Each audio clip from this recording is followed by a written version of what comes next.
Hey there trainers, and welcome to the Pokemon analysis videos. I'm Phemeto, and co-hosting the series with me is Jin Furai. While prepping for the Pokemon VGC tournaments, we've been actively discussing the meta and team building, so we're going to be bringing you some insights into the meta for those unaware of what to look out for. Chances are, if you're already competing, you don't really need this info, but for people who are trying to learn and get better at the doubles format, we're here to bring you all the ins and outs of the current metagame.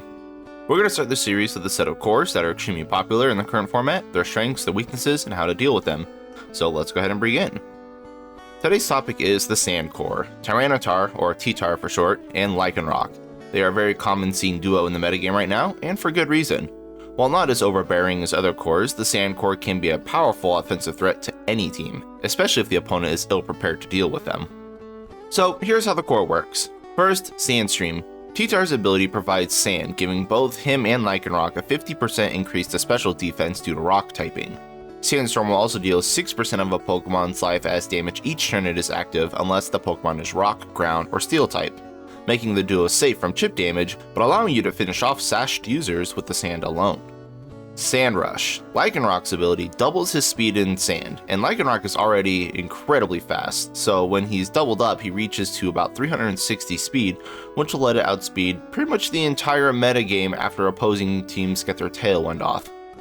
And Rock Slide. Both Tyranitar and Lycanroc gain the move Rock Slide, which is a spread move hitting both opponents and has a 30% chance to cause a flinch.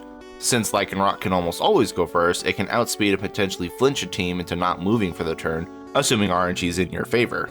Tyranitar, who is unfortunately much slower than Lycanroc, can use Rock Slide to try to roll that dice again on some slower mons, and potentially slowly chip out an opponent with flinches and Sandstorm. I mean, sometimes they just don't even get to make a move, right? And surprisingly, their versatility is a big selling point. Now, flinch hacks and Rock Slide spam alone is good enough to warrant their use, trust me, but the other reason why these guys work so well in the current meta is that they're just extremely versatile with their move pool and potential setups, and they can be used to fit on pretty much any team since it's just this two as a duo work pretty well. So let's go over some example EV and move spreads. Here's a pretty staple Tyranitar. Some other potential moves you can run on this are the other elemental punches such as Thunder Punch and Fire Punch.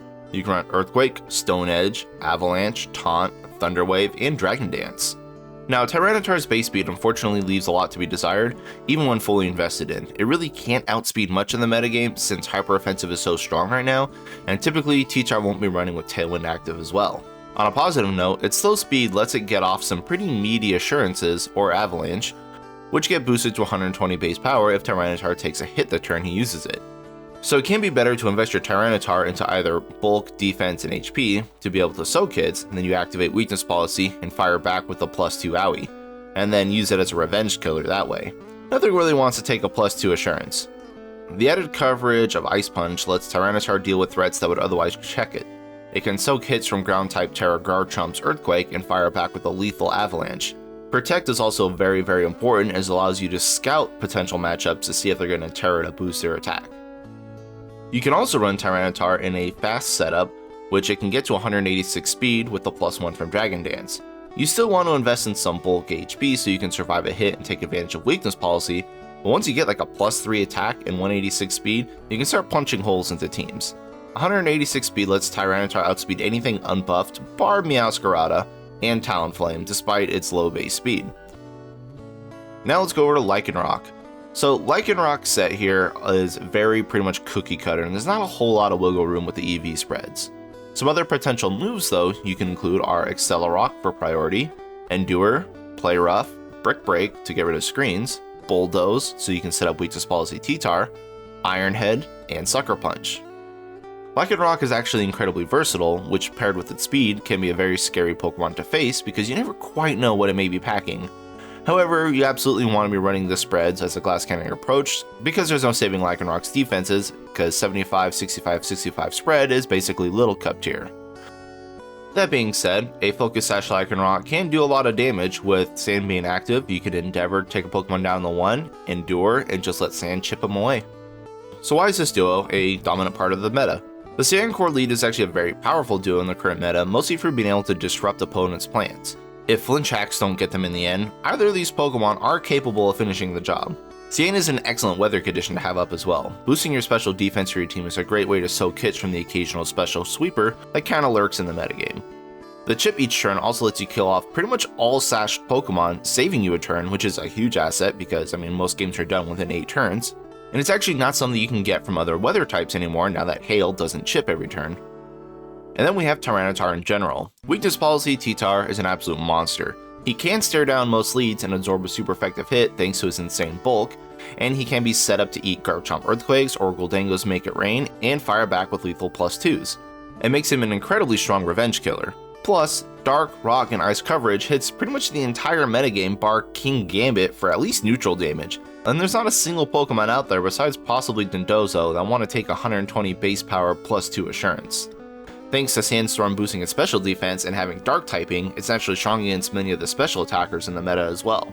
He's just a huge threat all around, and while he certainly can't sweep a team, he can very easily knock out 1 or 2 Pokemon and pose a huge threat.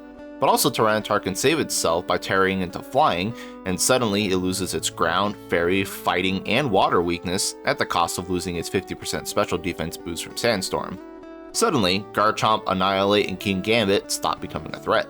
And he also has the ability to run his fast spread, dodge an Earthquake with Terra Flying, set up Dragon Dance, and start sweeping from there. Really, no one is safe when Tyranitar is out on the field. And then Lycanroc is just the perfect partner for T-Tar, they're inseparable. And a Sandstorm, thanks to Sand Rush, when Lycanroc reaches up to 360 speed, it lets him outpace the entire meta, even through opposing Tailwinds. Like outside of a Tailwind boosted max speed Meowscarada, nothing will catch this guy. So it can quickly score Rock Slide flinches while an opponent is setting up their Tailwind, ruining their turn 1 plans potentially. 2 Rock Slides from Lycanroc and T-Tar are enough to drop Murkrow safely in turn 1, assuming they hit, and Lycanroc alone can deal with Meowscarada and King Gambit with close combat, which are natural enemies to T-Tar. So he really does cover Tyranitar's checks pretty safely as well thanks to his speed and being able to hang on with Focus Sash. But Lycanroc's real utility lies in his stat spread. With low defense and high speed, it's almost guaranteed that Lycanroc will get hit for lethal damage, but with a Focus Sash, can always get left at 1. Now you can use that to endeavor and put a Pokemon down to 1 HP and let Sandstorm finish them off. Threats such as Dondozo, Amoonguss, or Torkoal, pretty much anything that isn't Rock, Ground, or Steel, can get killed by Lycanroc.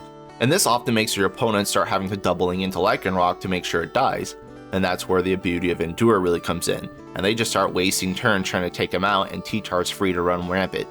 This setup does make it susceptible to priority moves though, such as Bullet Punch, Sucker Punch, Quick Attack, etc., but you can also choose to run your Endure to squeeze out that right opportunity and survive an extra turn. Lycanroc's strength is in his robust move pool. Lycanroc can also run Taunt, and with its speed allows it to catch pretty much every other Pokemon by surprise, like Indeedee, Trick Room Armarouge, Trick Room Mimikyu, and Farigiraf. Lycanroc can also run a lot of coverage moves such as Iron Head and Play Rough to take care of other potential T-Tar threats. Like these two together can just destabilize most of the metagame thanks to their combined attack, speed, and utility, and they can operate in a Trick Room or against an opposing Tailwind team, which really lets them shine in pretty much any environment. Their flexibility is really the surprising factor here. However, of course, it's not all sunshines and sandstorms over here. These two definitely have their downfalls and their weaknesses. It may seem obvious, but the flaws for these guys are in their stats. Tyranitar is abysmally slow, so if you could take its Rock Slides and have a bulky Pokemon that isn't getting hit by anything super effective, you could pretty easily whittle down T-Tar. Since he is so slow, you can also easily double into it with 2 relatively bulky Pokemon. Plus, if you can hurt T-Tar before activating his weakness policy, chances are he's going to die before he gets to take advantage of it, wasting the Pokemon entirely. Lycanroc has the opposite issue. Sure, it's fast, but any sneeze will bring it down to 1 HP, and he can easily finish it off with a priority move. While his coverage is great, he's really not much of a threat to a lot of the metagame if you keep him at full HP, assuming you're willing to gamble on Rock Slide flinches. They both also rely on Sandstorm for protection. Tyranitar needs a special defense boost and Lycanroc needs the speed. So if you can remove the weather, they both lost a huge part of their tactics. And while it may sound like a simple fix, just swap T-Tar back in, that's 2 wasted turns of trying to get your Sandstorm back up. And Sandstorm isn't infallible either. There are plenty of weather setters out there and safety goggles that can ignore Sand Chip on an opposing Pokemon. So how do you beat Tyranitar and Lycanroc? Well, there's a few ways. First, obvious weather setter removals. Torkoal, Abomasnow, and Pelipper all cancel Sandstorm, setting up the Sand Core for failure. And then we have Intimidate Pokemon. While I know Intimidate isn't super hot right now thanks to Clear Amulet, this core typically doesn't run it, and so it's a pretty easy way to neuter their offensive threat. And then once you start getting them down 1 or 2 with, a Parting Shot and an Intimidate from an Arcanine or a Gyarados, there's not a whole lot of damage they can really dish out. Reflect is another hard stop to this team, as Grimmsnarl doesn't take super effective damage from them, and sitting behind a screen really cripples their momentum. Sure, flinch axes still exist with Rock Slide, but it's not a reliable strategy when you're only hitting for about 15 to 20% of their HP. And Wide Guard has a real nail in the coffin. Hariyama, Gallade, Pelipper, and Armarouge all carry Wide Guard, and puts a stop to their signature Rock Slide flinch axe. If you're wasting turns getting Wide Guarded, it will let your opponent chip away with their partner Pokemon, such as Dazzling Gleam and Didi with Armarouge, and Hyper Voice Farigiraf with Hariyama. And there are also some Pokemon counters that can just safely kinda crush the Sandcore if you play around them properly. It's dangerous, but it can work out in your favor. First off, Goldengo's Make It Rain can one-tap both these Pokemon with Terra Steel. Lycanroc and T-Tar can get around these with Endure and Protect and right setups, specifically designed for Goldengo, and then you can fire back with an Assurance, but it will take some skillful play on your behalf and some bad play on the opponent. You can set up T-Tar to survive Goldengo's Make It Rain and Revenge Kill it, assuming it doesn't Terra Steel, but you're surely going to lose your T-Tar anyway due to its slow speed. Garchomp as well can be a huge threat to finish off the pair.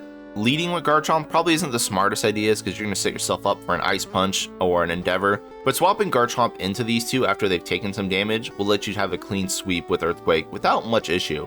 Again, this is something T-Tar and Lycanroc can deal with, but it's really situational and not safe. Annihilate can also handle the pair given the right circumstances. Lycanroc isn't going to want to keep throwing Rock Slides at you, powering up your Rage Fist, and it can't Endeavor you, so he's almost a sitting duck. Tyranitar is only really a threat to Annihilate if it's packing Terra Flying and Terra Blast, because even Crunch doesn't hit extremely hard unless Weakness Policy is activated, and the Ape can always start Drain Punching Lycanroc and bulk up. Plus, once Ape tears into anything that isn't fighting, you're gonna be boned, so Ape is a pretty effective check to this duo. Azumarill, also getting in popularity, is a pretty effective check to these guys as well. Being Fairy and Water typing, there's not much that Rock and Dark can do to these guys.